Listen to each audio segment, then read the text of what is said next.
काही नाती रक्ताची नसतात, पण रक्ताच्या नात्यापेक्षाही जास्त जवळची असतात. आमची मैत्री ही तशीच. जवळजवळ 20 वर्षाची या नात्यात कधी व्यवहार आला नाही, कधी बंधनं आली नाहीत, कधी हेवा-दावा नाही. फक्त निस्वार्थी प्रेम, जिव्हाळा आणि कायमची साथ. आयुष्यात कितीही कठीण प्रसंग आले तरी आम्ही एकमेकींसाठी नेहमी उभ्या राहिलो.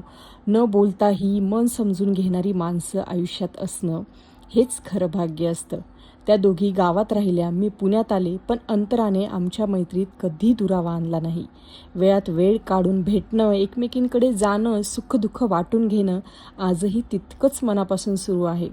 त्यांचा मोठेपणा त्यांच्या बंगल्यात किंवा 50-50 एकर शेतीत नाही, तर त्यांच्या मनात आहे.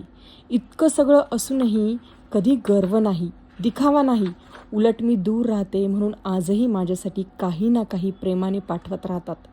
270 किलोमीटर दुरून दूधसुद्धा मला पोहोचतं. मैत्री म्हणजे नेमकं काय असतं तर कुठलीही अपेक्षा न ठेवता आयुष्यभर साथ देणारी माणसं. कदाचित मागच्या जन्माचं भाग्य असेल, कारण या दोघींनी मला कधीच कोणत्याही